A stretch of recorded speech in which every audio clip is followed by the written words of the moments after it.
Pessoal, bem-vindos a mais um vídeo aqui no nosso canal, o oferecimento Harvus, o nosso energético oficial do concurseiro. Vamos tomar um gole desse Harvus aqui porque ele é foda, cara. Tomou o energético, você sai muito louco igual o diabo da Tasmânia, tá? Vamos nessa, olha só, vai fazer a prova do DPEM, cara, tem que gabaritar a prova de informática, legal? Nível médio, concorrência lá no céu, tem que gabaritar a prova de informática. Então eu vou fazer um vídeo aqui com vocês, uma aula falando dos principais tópicos, só que, claro, baseado em questões. Já fazendo as questões e já resolvendo as questões com muita força, beleza? Vamos lá? E olha só, a primeira questão, vamos lá, sem blá blá blá, vamos começar? A primeira questão já fala do Mozilla Firefox. E quem é o Mozilla Firefox? Cara, o Mozilla Firefox é um browser, é um navegador.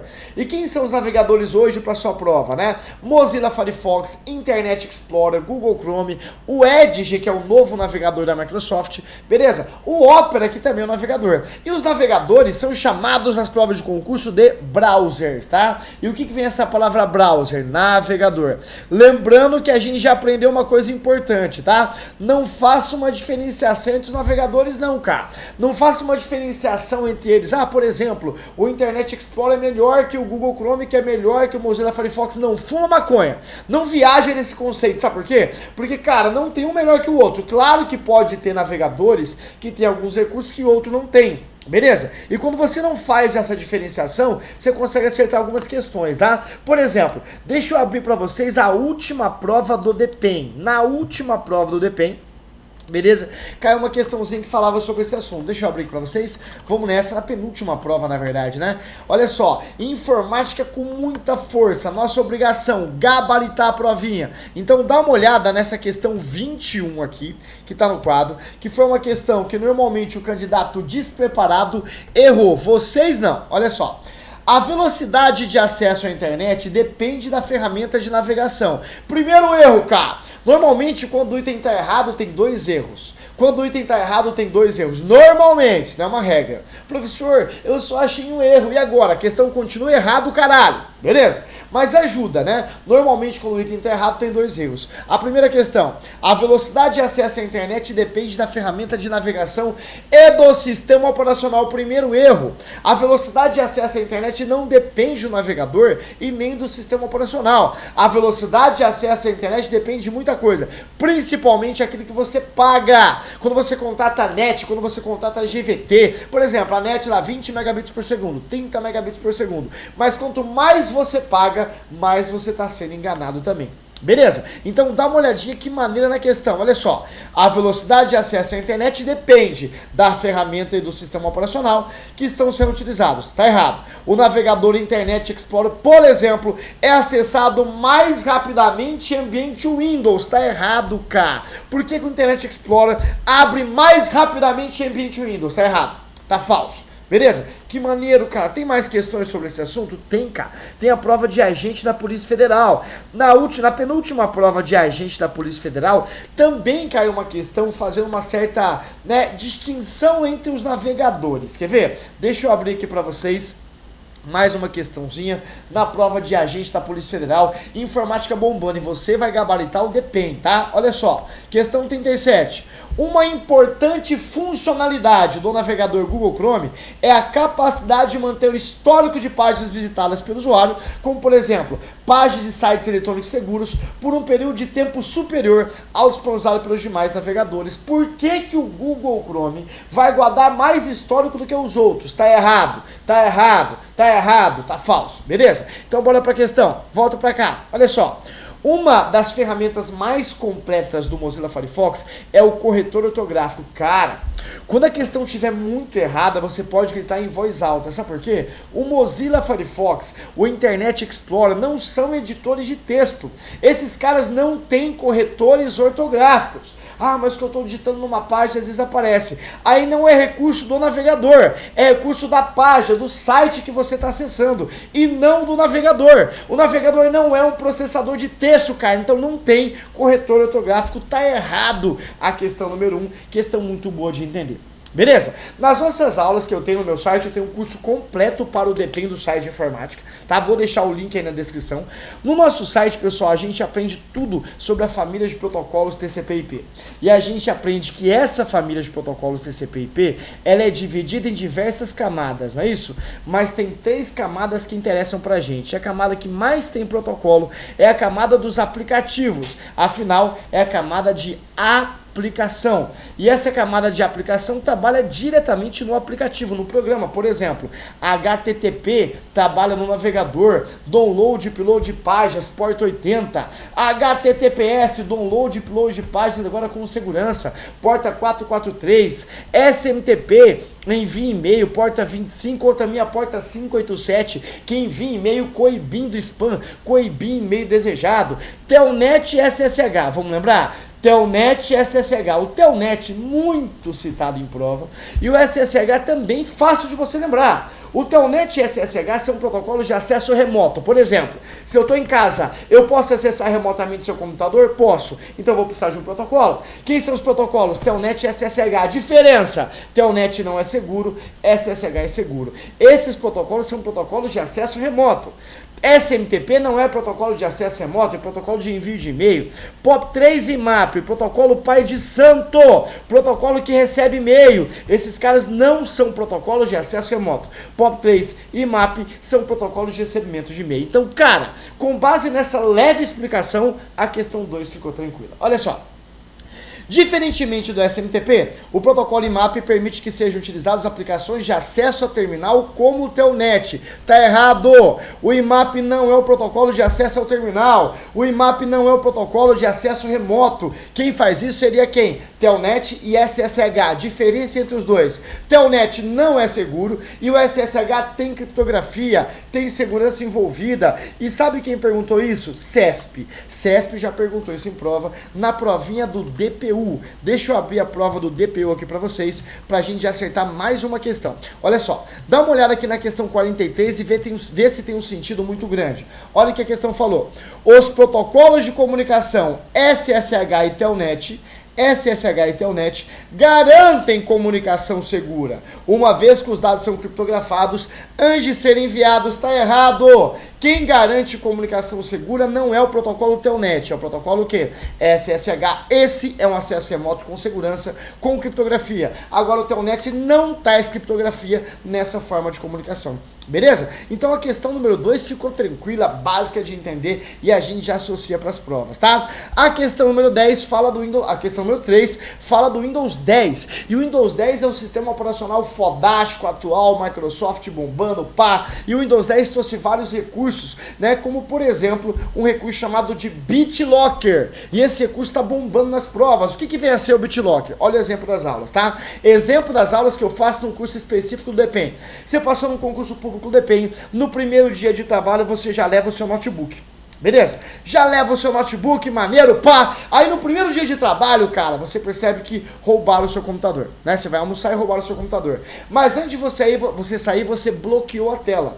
Qual que é o atalho do Windows para bloquear a tela? É o Windows L. Quando você pressiona o Windows L, você bloqueia a tela e ele vai pedir a senha de novo. Então, antes de você sair, bloqueou a tela. Maneiro. E aí, cara, você chega e percebe que roubaram o seu computador.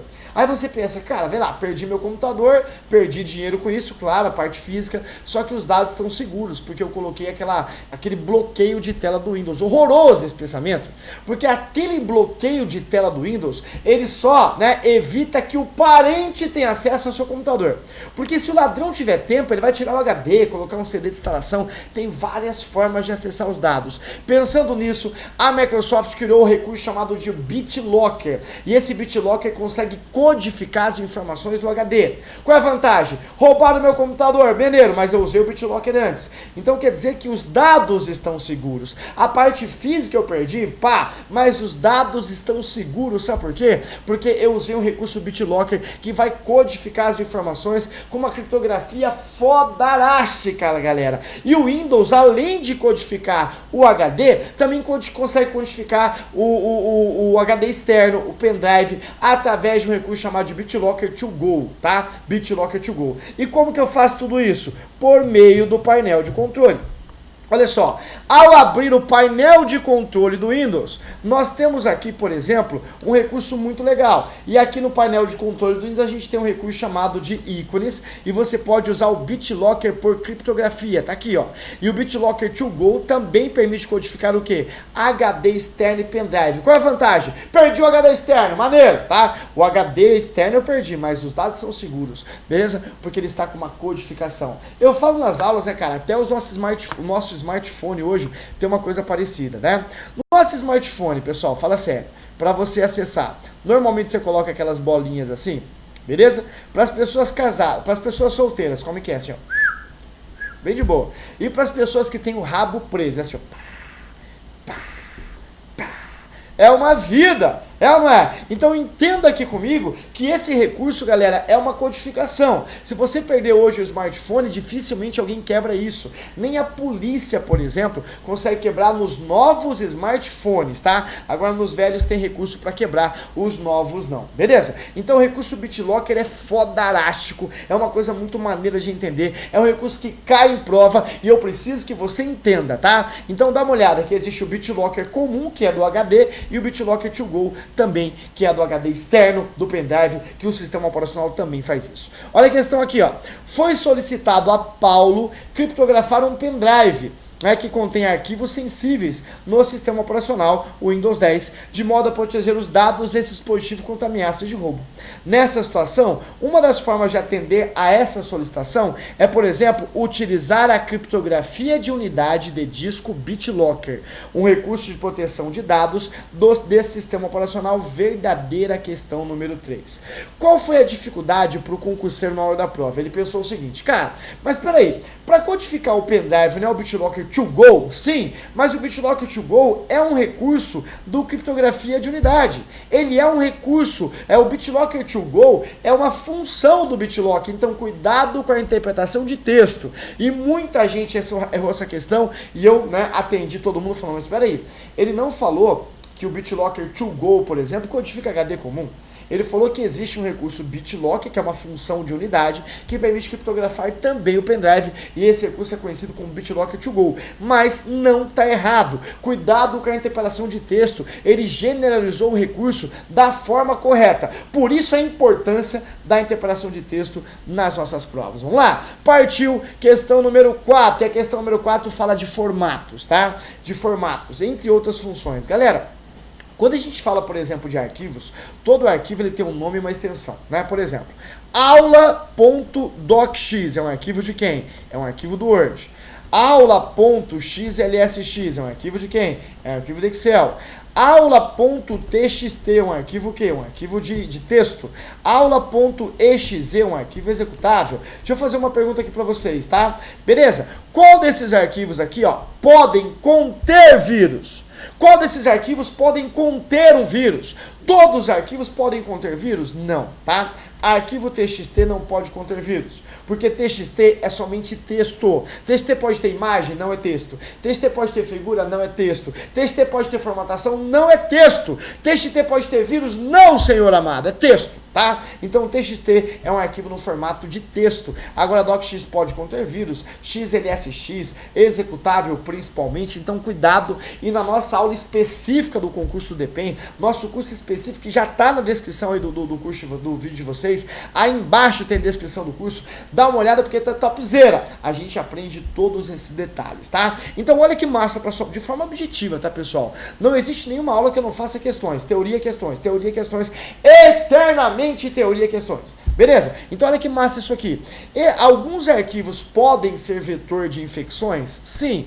E nessa questão, ele fala de uma infecção muito famosa em prova de concurso hoje, chamado de ransomware. Olha só, formatos comuns de arquivos, como por exemplo, docx e xlsx são utilizados como vetor de infecção por ransomware, tá? Um tipo de software malicioso que encripta os dados de usuários e solicita resgate, né? Isso aqui tá verdadeiro. Porque arquivo do Word, arquivo do Excel, arquivo de função, link da internet, acesso via pendrive, tudo pode ser vetor de ransomware. E essa praga é famosa por quê? Porque ela codifica as informações do HD. Ela vai codificar as informações do disco. E aí, quando você, usuário legítimo, vai acessar os dados, estão codificados. Aí, normalmente, ele vai pedir para você pagar um resgate. E esse resgate, normalmente, se dá através de uma moeda virtual. A moeda virtual mais famosa é o Bitcoin, que está bombando em prova. Então, arquivos do Word, arquivos Excel, pode ser vetor de infecção por ransomware? Pode. Legal? Pode sim. E a função do ransomware é sequestrar os dados. E mais de 90 países já sofreram esse tipo de ameaça. Empresas, pessoa física, órgãos do governo, hospitais, cara, todo mundo teve dados codificados. Isso pode acontecer, então cuidado ao abrir e-mail e que você esteja desconfiado, tá? Passe um antivírus, um recurso, ou às vezes nem abra, dependendo do caso. Beleza? Olha a questão número 5 aqui. A questão número 5 tá falando das redes, cara. Cara, e não tem como a gente errar isso em prova para quem é meu aluno, tá? Para quem é meu aluno, quantas vezes a gente já aprendeu sobre a rede LAN, beleza? Olha só, sobre a rede MAN e sobre a rede o quê? WAN. Quantas vezes já aprendemos isso na vida? Rede LAN, rede MAN e rede WAN, tá? A rede LAN é uma rede local, a rede MAN metropolitana e a rede WAN é uma rede sem limitação geográfica, tá? E olha só, galera, normalmente quando a gente estuda para concurso, a gente pega, por exemplo, aqueles materiais em PDF intermináveis, mano, velho. Aqueles materiais que nunca terminaram na vida. Você lê a porra do material e não sai do lugar, né? Então não adianta você ter muita teoria sobre isso. Você não quer ser a porra de um técnico de informática, você não quer ser um inferno, né, de um cara da TI, você quer passar na sua prova e acabou. Então pensa, olha só, rede local, limitação, mas o material fala em 100 metros, porra de 100 metros, porra de 500 metros, né? Isso é muito subjetivo. Então para você acertar, qual a limitação de uma rede local? Prédio, acabou. Tá? A limitação de uma rede local, de uma rede LAN, é um prédio, é um prédio, é um prédio, é um prédio, acabou. Se sair de um prédio, se eu precisar interligar mais de um prédio, aí eu tenho uma rede do tipo o quê? MAN. O que é uma rede MAN? Metropolitana. São vários prédios interligados, uma metrópole. Tipo assim, campus de uma universidade, onde você tem prédios interligados. Beleza? Então, rede MAN metropolitana. E a rede WAN não tem limitação geográfica. E o exemplo de um clássico de uma rede WAN sem limitação geográfica seria a própria o quê? Internet. Então, cara, qual é o segredo disso? Rede LAN, local, limitação, prédio. Rede MAN, metropolitana, metrópole. E rede WAN, né, internet. Então, quando você pega essa ideia e faz as questões, você deita, mano, velho. Por exemplo, dá uma olhada aqui na questão de no 39, que foi uma prova da Polícia Federal. Dá uma olhadinha aqui, ó. Embora apresentem abrangência ampla e ser utilizados para interligar cidades distantes às redes MAN. Espera aí, a rede MAN não interliga cidades distantes. Porque eu sei, cara, eu aprendi no ensino fundamental, eu aprendi na minha vida que metrópoles são cidades juntas, como Brasília, Porto Alegre, São Paulo, entre outras metrópoles. Metrópoles são cidades juntas, e não cidades distantes. Uma cidades distantes, a rede MAN não dá conta. Cidades distantes é uma rede sem limitação geográfica. Por exemplo, pessoal, uma rede MAN é capaz de interligar um estado? Claro que não, mano, velho.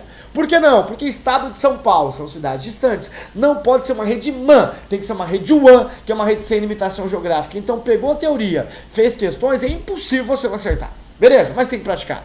Embora apresentem abrangência ampla e sejam utilizados para interligar cidades distantes, as redes MANs metropolitanas não utilizam de tecnologia de transmissão sem fio. Tem dois erros aqui. Primeiro, a rede MAN não interliga cidades distantes e também ela pode ser utilizada para interligar comunicação sem fio. Por isso que existe a WLAN, local sem fio, WMAN, metropolitana sem fio, e a WWAN, que é uma rede sem limitação geográfica e também sem fio. Beleza? Professor, então qual que é o exemplo? Fazer questões. Dá uma olhadinha em mais uma questão CESP, que já citou isso em prova, que foi uma provinha da Telebrás. Agora tá retardado, tá? Chegou, acertou, correu pro abraço. Olha essa questão aqui, galera. Questão 99, mais um exemplo, sempre exemplo de provas, tá? Não existe nenhuma aula sem questões, cara. Tem que fazer questões. O oferecimento Harvos, o nosso energético oficial. Lembrando que a gente vai fazer uma aula de aulão de véspera só de informática para o DPEM, tá? Vai ser na sexta-feira que antecede a prova em Brasília. Vamos estar em Campo Grande também fazendo aulão de véspera em Campo Grande uma semana antes da prova. E no sábado, praticamente com todas as matérias aqui em Brasília, eu vou informando vocês, tá? Beleza? Bora lá? Tranquilaço? Olha só a questão 99. As redes LANs locais são aquelas instaladas em grandes cidades e regiões metropolitanas. Grandes cidades e regiões metropolitanas não é a rede LAN, senhor amado. Essa é uma rede o quê? MAN. E a gente já aprendeu, né, pessoal? Quando o item tá muito errado, você vai gritar em voz alta na hora da prova assim, ó.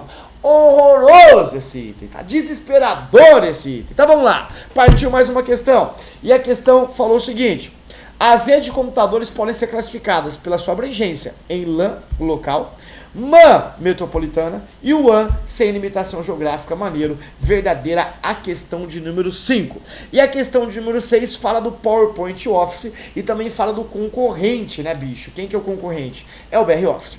Lembrando que o Office, software proprietário, código-fonte fechado. Esse cara nós temos quem? Nós temos o Word, que salva arquivos nativamente no formato DocX. E alguém pode me ajudar? O que vem a ser esse DocX? Até a versão 2003 era Doc, né? A partir da versão 2007 ele passa a ser DocX. E esse X quer dizer o quê? XML. Então uma linguagem. Esse aqui ficou mais seguro. Esse aqui ficou mais compacto. E ele ficou mais interoperável com outras aplicações, cara. Olha que massa. O arquivo ficou mais seguro, mais compacto e ficou mais interoperável com outras aplicações. DocX, que maneiro, tá? Aí nós temos o Excel, que salva arquivos no formato o quê? Formato, né, XLSX. E esse X quer dizer o quê? XML, tá? Professor, como assim mais interoperável? Por exemplo, eu já aprendi nas aulas que os navegadores, eles são padronizados no formato HTML. Lembra disso? Lá nessas aulas, o curso DP, a gente aprende os navegadores são programados para abrir arquivos no formato HTML. Mas hoje os navegadores conseguem abrir arquivos no formato XML? Sim, cara. Então ficou mais fácil a comunicação, inclusive com os navegadores. Por exemplo, dá uma olhada nessa pergunta aqui, que CESP também fez em um concurso público, tá? Dá uma olhada aqui, por exemplo, nessa questão 107, vê se ela tem um sentido aqui pra gente, mais uma questão CESP, olha só. As páginas web construídas para acessados por determinado navegador podem ser acessados por outros navegadores, desde que tenham sido criados em linguagem de documentos de hipertexto, como por exemplo HTML ou XML. Professor, questão tá fácil, porra nenhuma. Até esse momento você nem sabia que era XML, mas hoje eu sei que os navegadores podem abrir arquivos no formato XML, podem, e eu sei que o DocX, o X quer dizer XML, tá? Eu sei disso. E nós temos o PowerPoint, que salva arquivos no formato PPTX, né, no formato de edição, mas o PowerPoint, assim como os outros, também podem abrir arquivos em outros formatos. Professor, e o concorrente? Quem seria o concorrente? BR Office, tá? E o BR Office é o concorrente, cara. Nós temos o Writer, que salva arquivos no formato o quê? No formato ODT. E o que significa isso? Formato de documento aberto. Nós temos o Calc, né? Que salva arquivos no formato ODS, formato de planilha aberta. E nós temos o horroroso Impress, que salva arquivos no formato ODP, que quer dizer formato de apresentação aberta. Maneiro? Beleza? Então, BR Office, software livre, código-fonte aberto. Esse cara pode ser alterado, pode ser adaptado, pode ser modificado. E o mais importante, tá? Eu não preciso de nenhuma permissão para isso. E o BR Office realmente ele é horroroso. Meu Deus do céu. Quem já teve o desprazer de trabalhar com o BR Office, senhor amado? tá? Ele é horroroso, mas ele cai em prova e a gente tem que passar por isso. Beleza? E olha só, galera, dá uma olhada mais uma questão aqui, ó.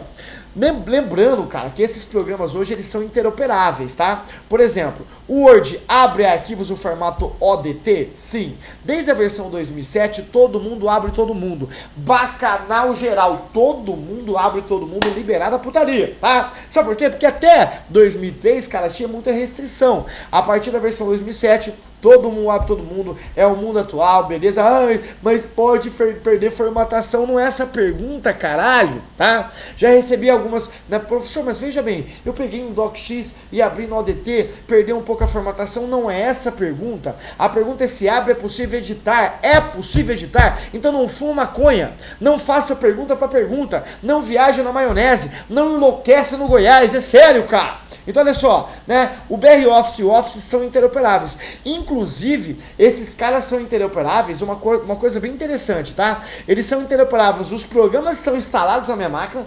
inclusive usando as opções online, como por exemplo o Google Docs. O Google Docs é interoperável com o Office? Sim. Que é interoperável com o BR Office? Sim. Todo mundo é interoperável. Mais uma questãozinha aqui, ó.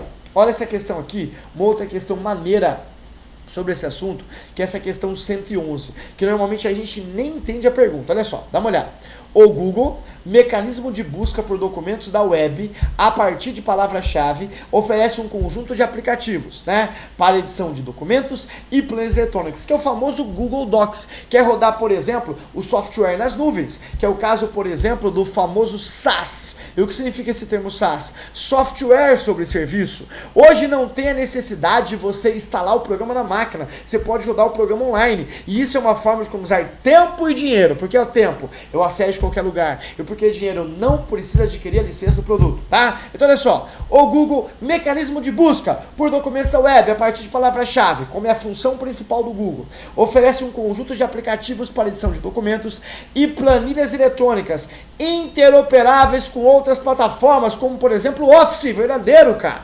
Quando que eu imaginar que o Google é interoperável com o Office? O Google Docs é interoperável, então todo mundo abre todo mundo, bacanal geral, tá? Olha a questãozinha aqui. No Word, na versão 2013 do PowerPoint, do Office profissional, é possível abrir arquivos no formato ODP, que é o formato de planilhas abertas, verdadeiro. O PowerPoint é PPTX, mas ele abre no formato ODP do Impress, abre no Impress. Contudo, não é possível exportar e salvar arquivos PPTX originais no PowerPoint como os arquivos ODT, tá errado. O PowerPoint pode salvar e abrir como PPT, e também pode abrir e salvar como ODP do Impress, tá tudo interoperável, tranquilagem de entender, segredo nenhum nas provinhas de concurso, beleza? Então, recados pra vocês como fazer a prova do DPEM, tá? Cara, objetivo, não fica viajando em teorias intermináveis, pegou ideia, questões. Professor, quantas questões tem que fazer? Todas as questões do mundo inteiro e da região também, a gente já aprendeu sobre isso, tá? E no nosso curso específico, o link tá aí embaixo, né? Nós vamos fazer o curso específico para o DPEM, e lembrando que a gente vai fazer aulão de véspera, tá? De informática em Brasília, de todas as matérias em Campo Grande, de todas as matérias também em Brasília, beleza? Me adiciona no WhatsApp aí, ó, 067 992176565, né? Fala assim, professor, eu sou seu aluno, quero mais questões, me ajuda na preparação pro DPEM, porque, cara, vai dar certo, tá? É a única certeza que a gente tem, vai dar certo, e depende da sua motivação, depende da sua atitude. Tamo junto! Um abraço, né? Fiquem com Deus e até um próximo vídeo aqui no nosso canal. Fui! Me adiciona no Instagram também, tá? Prof. Deodato Neto.